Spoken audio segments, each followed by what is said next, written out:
welcome back to my channel. For those of you who are new here, welcome. My name is Kathleen Carr. I'm a realtor here in the beautiful Roanoke Valley, and I post weekly videos on all things real estate. So before you leave, make sure you hit that subscribe button down below so you never miss a video.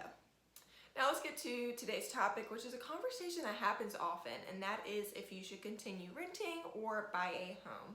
Now, I'm a realtor, right? So you probably expect me to talk about all the pros of buying and there's no pros of renting, right?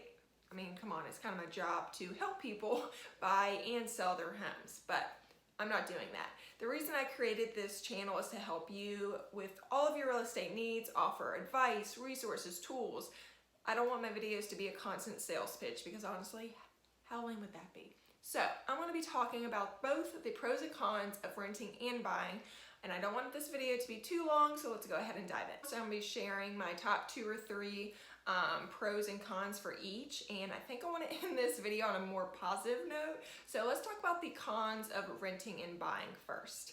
The first con of renting is that rent can go up over time.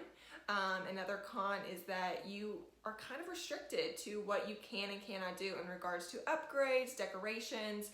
A lot of the times you're restricted if you can have that furry family member with you or not. And if you do, it's going to be an additional monthly cost, right? And then also the biggest one that we hear is that you are helping build your landlord's equity and wealth, not yours.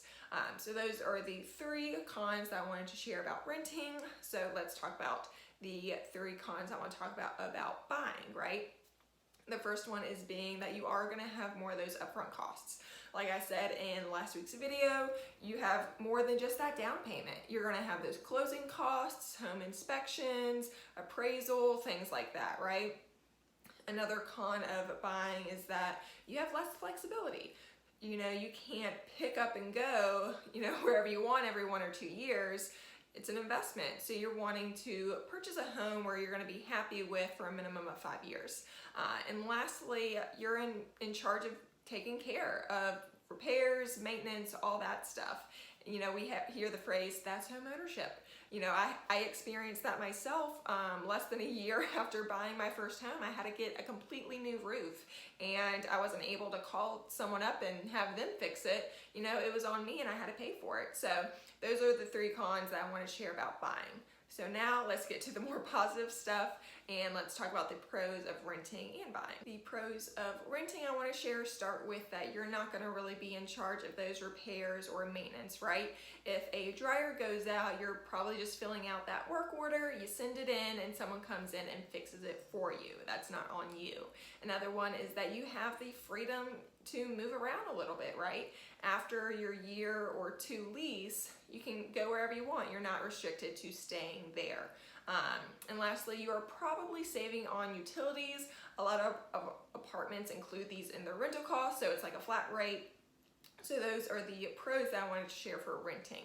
Now let's talk about the pros of buying. So you have the flexibility to customize and upgrade what you want in the home.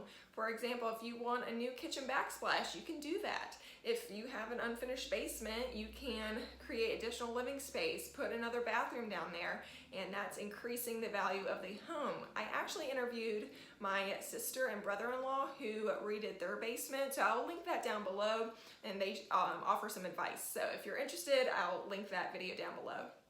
And kind of going along with increasing that value, when you buy a home, you're building your equity and your wealth, which is just the coolest thing, right? So ultimately, the point I want to get across in this video is that you need to do what is best for you. Not what someone else is doing, not what all of your friends are doing, but what is best for you. You really need to consider where you are at in the stage in your life. You need to figure out what your goals are, and you really need to figure out where your current finances stand. For example, if you really only plan on being in Roanoke for another 2 years or so, and you really want to move out of state for whatever reason, then renting is going to be the best option for you. So continue to do that. But if you plan on living in Roanoke for at least 5 years, then buying is going to be the best option for you probably, because you're going to be building that wealth and you're going to be creating that place of stability for you and your family, including those furry family members of yours. If you are interested about purchasing your first home but not really sure about the first steps or how it works, make sure to check out my video on where I lay out the roadmap to purchasing your first home. I will make sure to link that in the description box below as well for you all. And thank you so much for watching my video and hanging out with me today. And as always, I will see you guys in the next video. Bye.